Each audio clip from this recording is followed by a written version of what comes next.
The president and prophet of the Mormon Church, Gordon B. Hinckley, died last Sunday at age 97. He was buried yesterday in Salt Lake City. The church broadcasts his memorial service around the world in 69 languages.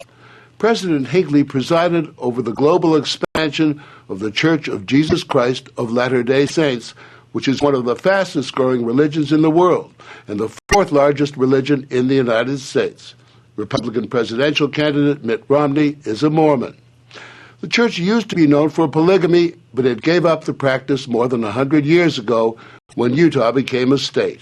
Faithful Mormons don't have premarital sex, and they don't smoke or drink. Even coffee is prohibited. And the heads of the church do not give interviews until President Hinckley decided to sit down with Mike Wallace 11 years ago. Their conversation began with the beginning of the church. Mormons believe that God and Jesus appeared one day in New York State before a 14-year-old farm boy. Your church says God and Jesus spoke with your founder, Joseph Smith, back in 1820 and told him to start this church. You believe that? Yes, sir.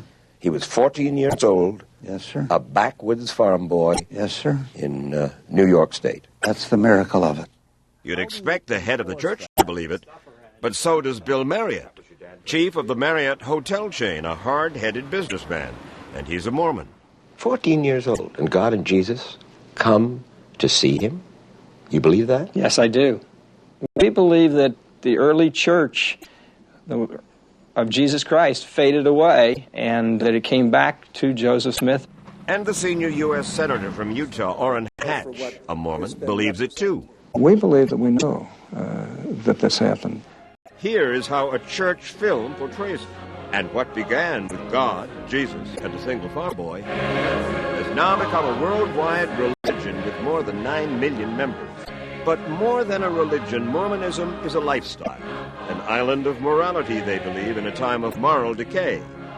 President Hinckley acknowledges it is not easy to follow the Mormon faith. He calls it the most demanding religion in America. It is demanding. And that's one of the things that attracts people to this church. It stands as an anchor in a world of shifting values. Example, Mormons adhere to a very strict health code. No alcohol, no tobacco, no coffee, no tea, not even caffeinated soft drinks. Right. Eat meat sparingly. Exercise. Right. Get plenty of sleep. Right. It's wonderful. And the result? Mormons live several years longer than most other Americans. Another reason they live longer, Mormons say, is that they suffer less from stress, because they have strong and supportive families.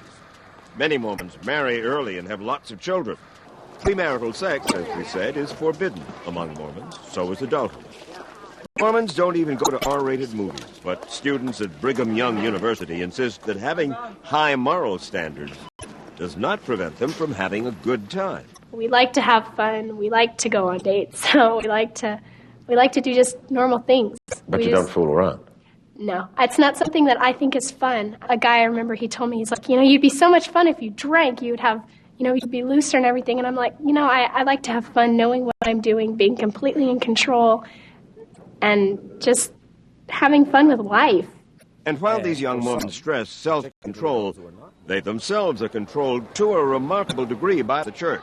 In fact, Mormons who break the rules of morality or health are not allowed to enter sacred Mormon temples. Living as a devout Mormon is not easy. In addition to what you cannot do, there's a lot you are supposed to do. You're expected to read Scripture daily, and to read Scripture together as a family at least one night a week. Students attend daily religious courses. Sunday services last 3 hours. But beyond that, church activities take several more hours each week. All of those hours and all of those rules are too much for some Mormons who fall away. Steve Benson left the church to become one of its most outspoken critics, even though his late grandfather, Ezra Taft Benson, President Eisenhower's Secretary of Agriculture, had been a church president. Steve Benson complains that by enforcing conformity, the church stifles independent thought. The cultural mindset in the church is when the prophet has spoken, the debate is over.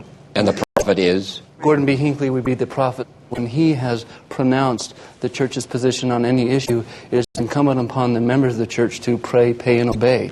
Well, that's a clever statement from Steve, whom I know. Now, look, our people have tremendous liberty. They're free to live their lives as they please. Are they? Really? Oh, absolutely. Surely, they have to make choices. It's the old eternal battle, the forces of evil against the forces of good. The critics acknowledge they represent a tiny minority of Mormons. Still, they say that too many Mormons look and act like they came off an assembly line. But these young Mormon missionaries look that way on purpose. You all look alike. White shirts, some of them a little wrinkled, ties. I look at you, I look at your faces and think of your age, and I'm inclined to say, well, you're not much to look at, but you're all the Lord has. Many young Mormons leave college for 2 years at their own expense to be missionaries. Every day, 50,000 of them go door to door in America and 150 other countries. This church film demonstrates that missionaries have helped Mormonism achieve its phenomenal growth. Half its members are now from outside the United States. But until its expansion into Latin America and Africa, church membership had been overwhelmingly white. From 1830 to 1978, blacks could not become priests in the Mormon church, right? That's correct. Why?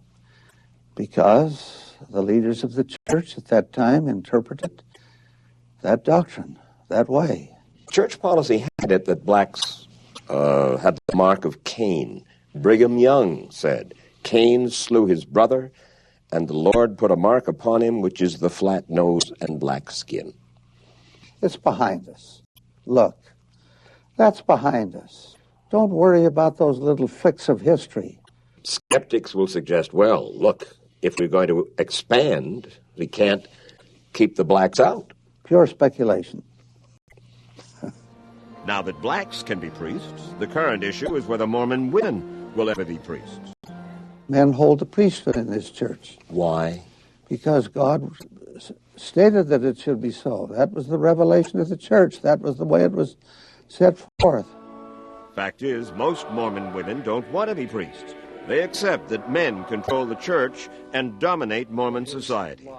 And this has triggered complaints about how the church handles child sexual abuse. Child abuse among Mormons is surely no greater than among non-Mormons. But a study has found that many Mormon women who went to their clergymen for help believed the clergy were just not sympathetic. The sociologist tells us at the root of the problem is the fact that men, in effect, in your church have authority over women, so that your clergymen tend to sympathize with the men, the abusers, instead of the abused. That's one person's opinion. I don't think there's any substance to it. Now, there'll be a blip here, a blip there, a mistake here, a mistake there. But by and large, the welfare of women and children is as seriously considered as is the welfare of the men in this church, if not more so. President Hinckley says the church has been teaching its clergy how to handle abuse more effectively. We're working very hard at it. There are cases. They're everywhere. They're all over this world. It is a disease. It's an illness. It's a sickness. It's a reprehensible and evil thing. We recognize it as such. Mormon clergy are not professionals. They are not paid. The church work is in addition to their regular jobs outside the church. Whatever the job, just being a Mormon is expensive. Mormons are expected to give 10% of their salary to the church. The church reportedly takes in several $billion a year and has never had a major financial scandal. Most of the money, they say, is spent building 375 chapels a year all around the world. We're reaching out across the world. We're not a weird people. A weird people? Yes. Mormons know that some outsiders think they are weird. Why? Well, for one thing, devout Mormons wear sacred undergarments for protection from harm. Cotton undershirts with undershorts that reach to their knees. Do you wear the sacred undergarments? Yes, I do. And I can tell you they do protect you from harm. Really? Uh-huh. I was in a very serious boat accident. Fire. Boat was on fire. I was on fire. I was burned. My pants were burned right off me. I was not burned above my knee. Where the garment was, I was not burned. And you believe it was the sacred undergarments? Yeah, I do. It was particularly on my legs because my pants were gone. My undergarments were not singed. Steve Young, the star quarterback of the San Francisco 49ers, is also the great-great-great-grandson of Brigham Young, one of the Mormons' early leaders. And do you think that the sacred undergarments have kept you from harm on the football field? I actually take them off to play football. The sacred nature of them, I find that the nature of football and the sweating and so forth, I actually take them off. And I think that's probably prevalent with athletics in the church. Really? But my teammates have enjoyed it. When you're getting dressed and you're putting your garments on, they think they're pretty cool, a lot of them. They say, hey, where'd you get those? And I always tell them they're way too expensive. Another curiosity. The church owns more than 3,000 acres in northwest Missouri where Mormons believe that Jesus will return for his second coming.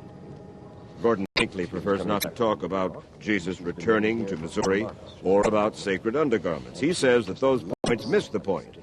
He wants to portray Mormons as mainstream, not extreme. And for that, Hinckley has hired a Jewish-owned public relations firm.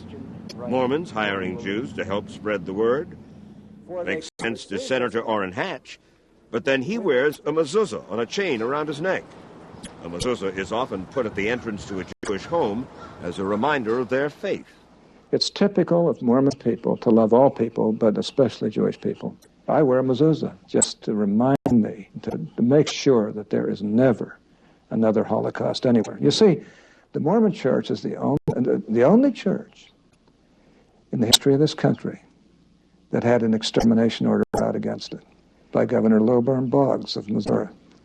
We went through untold persecutions. To escape the persecutions, Mormons moved west.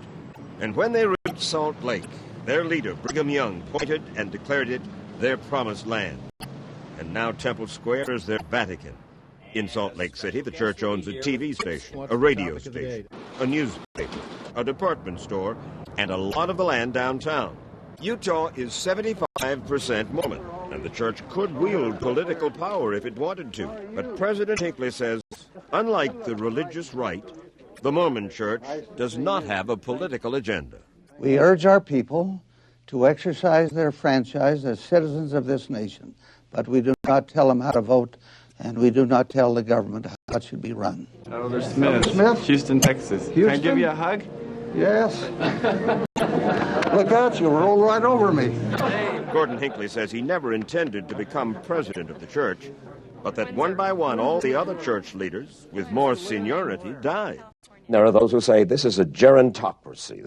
This is a church run by old men. Isn't it wonderful to have a man of maturity at the head, a man of judgment who isn't blown about by every wind of doctrine? Absolutely, as long as he's not dotty. Thank you for the compliment. Mormons believe that after they die, their families will be reunited and will live together forever in heaven. We know it's there. We have an assurance of that. A lot of us who don't. Yeah, I know that. But you could. I've thought about it. I've not been able to persuade myself. You haven't thought about it long enough.